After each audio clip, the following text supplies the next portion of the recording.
Hi Liz. Hi Liz. Thanks very much for spending some time to chat to me about how to write love letters.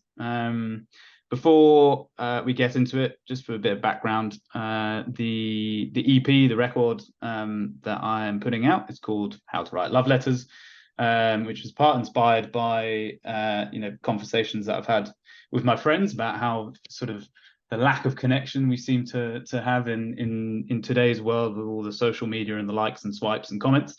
And then, looking at, actually we've already got a form of communication that is trusted and can get our sort of message across, and that being letters. And then through the kind of the production of the artwork for the EP, I saw this book called How to Write Love Letters, which was published in 1914, I think.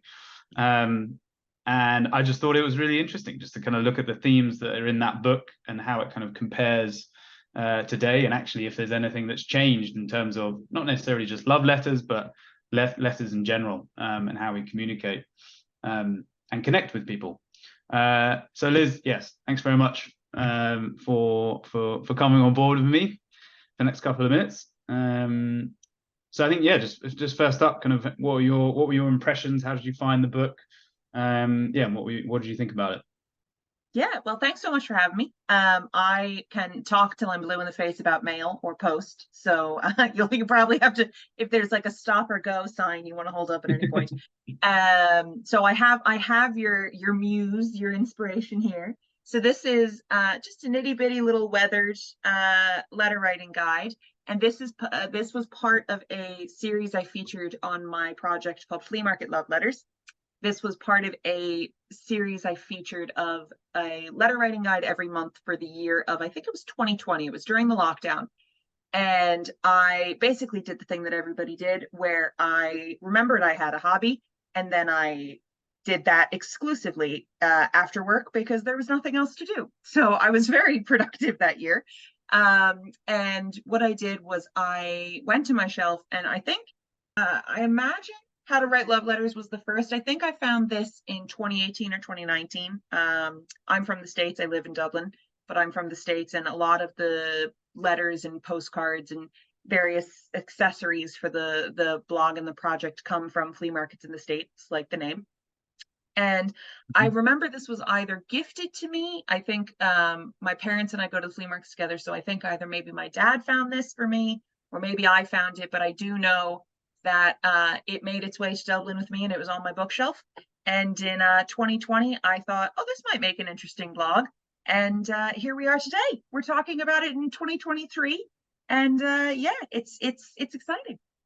Amazing. I'm not sure. Well, not much has changed in the last 3 years. I know it's great that you still got hold of it. And I was surprised, it was in 1914 in Chicago as well, right? Do we know much? And do you know much about the publisher or the writer or anything?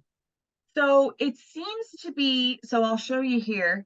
This is the very rudimentary. We've got staples. It's Hmm. stapled, and it just says Madame La Fontaine's How to Write Love Letters, with many model letters for the guidance of lovers under all circumstances of courtship, proposal, acceptance, rejection, jealousy, quarrel, making up, etc., etc.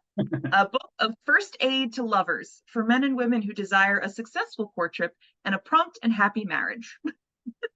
Oh, okay. So yeah, it's these were very popular. Letter writing guides and etiquette guides of the type were very popular in the 20th century. They usually were a few pennies or a couple dollars as time would go on, and they were, run of the mill. Like on the back here, you've got Shrewsbury. It's a series. You've got parlor games and parlor amusements. 75 cents, 75 cents. So they were sort of just things you would pick up at your local gas station, petrol station, and they were just easy reading basically. So this was, I imagine, something that I don't imagine Madame La Fontaine might be a pen name. I would suggest, seeing as it says it's edited by a Carlton B. Case out of Chicago. Yeah. But yeah, I would say that this was probably just, in all likelihood, it's probably a older version of a letter writing guide that they did a few changes to and reproduced, because every few years they would just reprint them. And Okay. it's actually quite clever the way they do it, because they Well, this is a different example. This is actually a rare example, but it's backwards. I know, but you might be able to see they include the years. Okay. Usually in the letter guides, they'll say, July 7th, comma, 19 dash dash, because it was easier when they were reproducing them than saying 18 dash dash or 19 Yeah, yeah. 2 dash dash for the 1920s. So this is one of the examples I have. I'm surprised to see that it has the year intact. So yeah, 1914, just yesterday. Wow.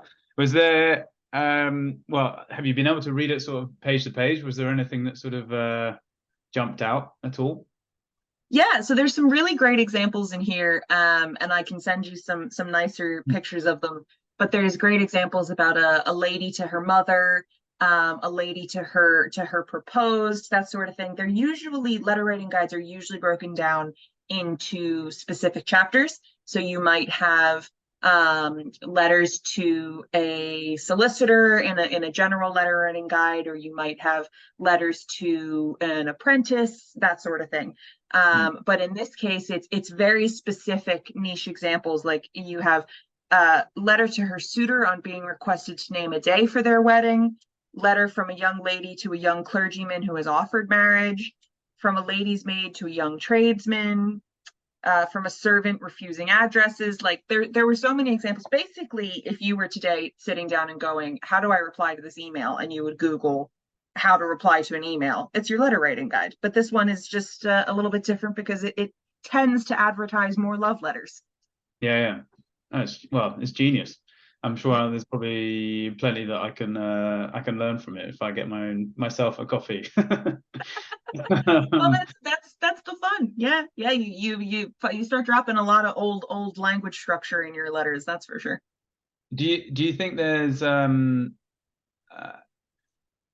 how much of it do you think is applicable today, or do you think has a lot changed, or is it actually the same? It's just that the format has changed in terms of how you'd respond to these types of requests. Yeah, so I think it's a tricky question because I am a letter writer. So I think because I write, 5-10 letters a week, I look at these kind of guides and I think they're good for inspiration. I think they're kind of fun to flip through and see what would we change. But I just recently came upon a book by an author named Lynn Colts.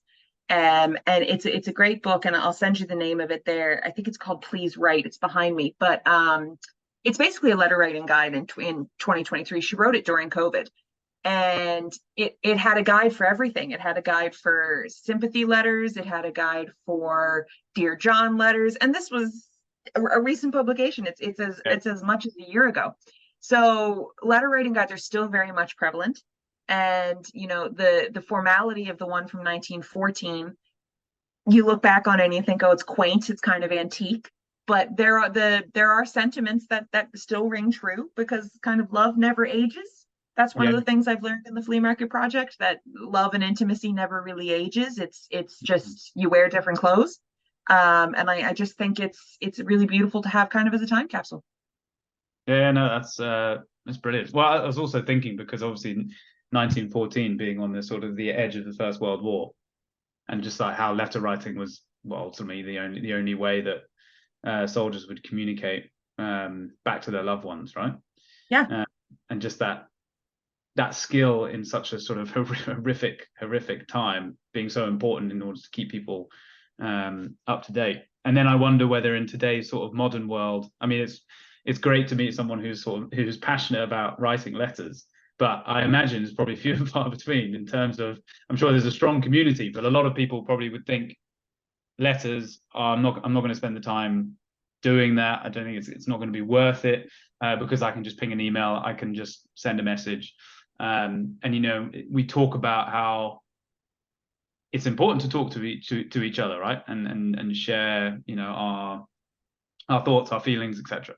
Yeah. What do you think it is about letter writing itself that sort of, I guess, beats all the other forms of communication in terms of being that sort of old, trusted sort of format, I suppose? So all great points. Because letter writing, I really resist the argument that letter writing is dying, because it doesn't, maybe I'm too much of an optimist. It just doesn't sit well with me that I think letter writing has gone underground, but I don't think letter writing will ever die. I also always add an addendum to this, that letter writing is not necessarily just pen to paper, because I think that it can be quite exclusionary for people with accessibility issues. Yep. The concept of an email as well, or even a voice note, they're not the handwritten letter as we know them, but for people who might not be able to pick up a pen or a paper as easily as others, they're also a way to communicate. So I think the way to see the letter is not dying is to consider how it changes and how it evolves. And it has done so. And I think when you find that balance between posting something but also pinging someone, you're living in the hybrid world of that. Mm-hmm. Wow, fascinating. And then I suppose I've asked that question about, in terms of the advice, kind of, if you're thinking of well, maybe from a dating perspective, what Yeah. do you think? Do you think there's learnings from this book that would help people Yeah. be able to call each other? Yeah, I think absolutely. I think Yeah. now this is where I'm going to put my old fuddy daddy hat on and say that I think dating in this modern day and age is an absolute nightmare. I've been with my partner for 8 years, my husband now, and Mm-hmm. I see friends who are dating when we go out for drinks, and I just sit there and I go like, I couldn't do, I This is the couldn't do conversation this.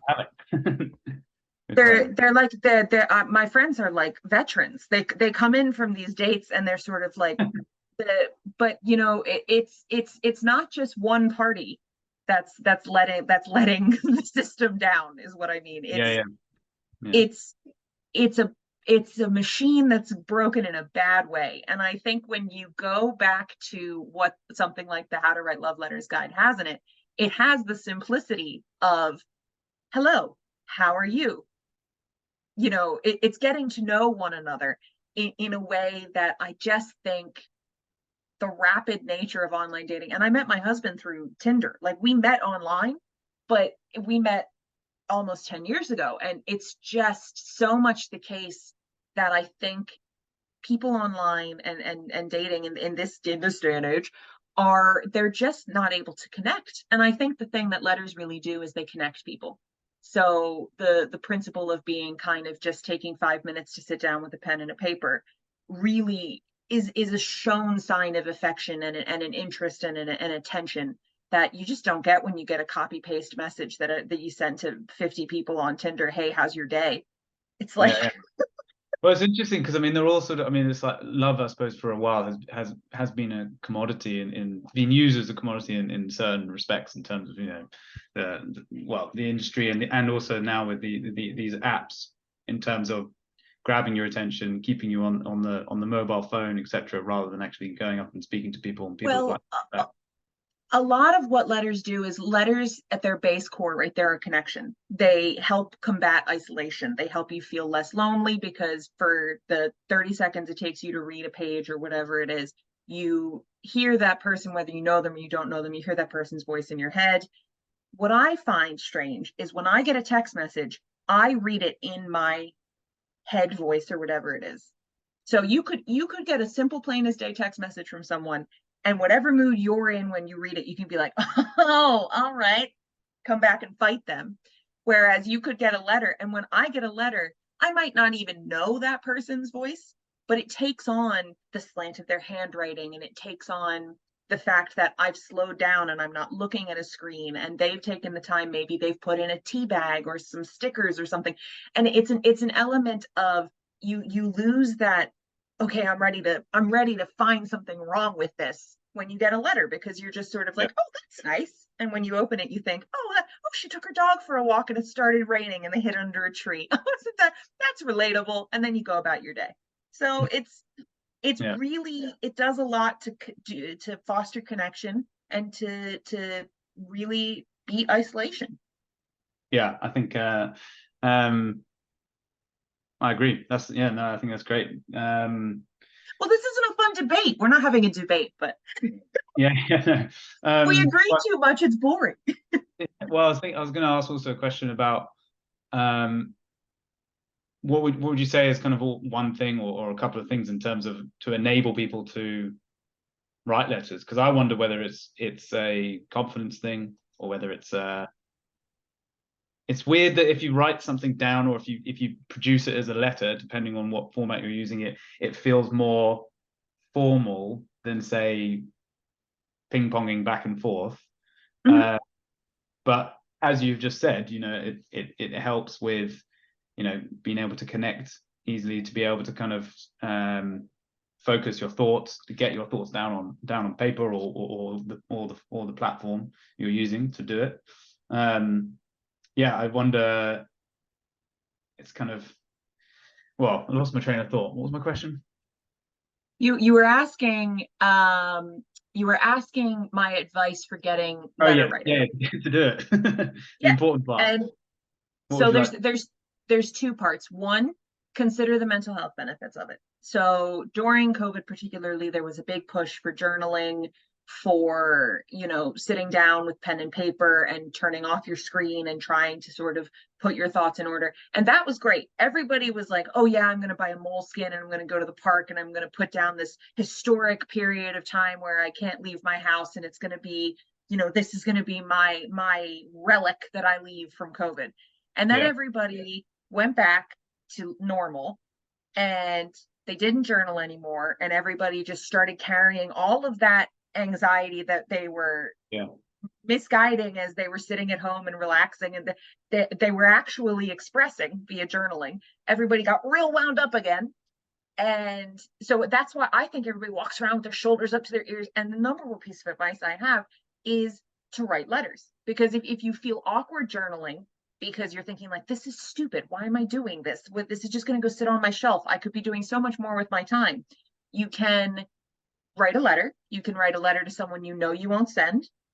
You can write a letter to someone who is a friend you haven't seen in a while, and you can write them the letter and then send them a text and say, I was just trying something there. I just posted you something. Listen, if it's weird, it's weird. Don't worry about it. Because I mhm, think a lot of you nailed it with confidence. A lot of people think if I send my friend a letter, they're going to think I'm weird. They're going to think that this is like, they're going to be confused, and it's awkward because it's not something that we do as much as send an Instagram DM. But in the reality, like, thinking about it in the concept of the guys and the gals who were reading how to write love letters, they would write one of these and they had to wait a day or two to get a reply to, will we go for a walk in the park? Whereas now you can send an Instagram DM at 3 o'clock in the morning and your friend wakes up at 7 and they go, oh yeah, I'll meet you with the dog. Like, these to the 1914 people, that was just as weird as writing a letter is to us. yeah. So if you, like I said, if you can find a hybrid of those two worlds, you're doing well. You don't have to live black and white in one, but if you can blend Yeah, the yeah. two, you're doing well. Well, that's sound advice. Sound advice to leave on as well. I think yeah, well, if you're able to send me screenshots of certain pages, that'd be great. I Yeah. would love to kind of have a read of those. Yeah, and hopefully, I think, purpose of this discussion, and I think from my experience, I don't write letters all the time, but when I have done, Mm, it feels like that's when it's had most impact. mm. People coming back and saying, oh, I really appreciated the fact that you, well, not necessarily spent the time doing it. It's more the connection, the emotions feel more genuine because you've kind of considered what you're trying to say. Yeah. The Yeah, the last thing I would say about letter writing in this day and age is we are so prone to deleting everything that we think doesn't yeah, sound right.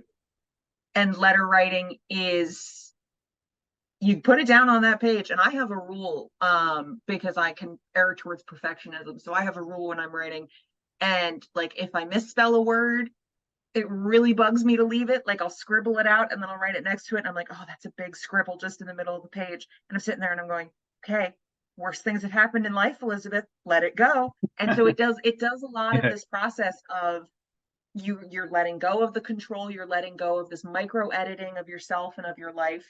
And in the Flea Market Love Letters project, a lot of the things that I found are that in the World War II letters, in the 1910 letters, in the 1920s letters, most of these letter writers start off hot on a topic, and usually by the time they finish the letter, they've given themselves advice, and so they kind of cool off as you go through. So it comes down to that, what I was saying about journaling and mental health.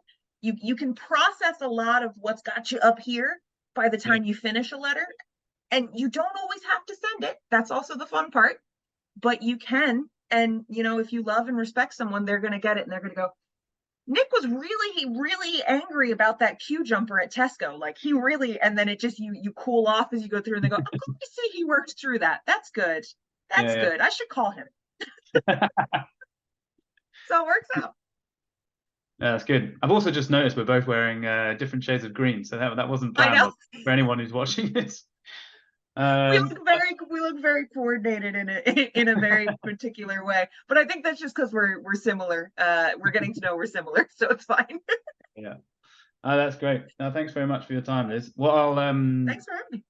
What I'll do is, I'll stop recording, then we can obviously just have a quick chat afterwards as well. But yeah, I think hopefully people have found this sort of interesting. I'll post the screenshots and obviously send a link to the Flea Market project that Liz is running. Any other final comments?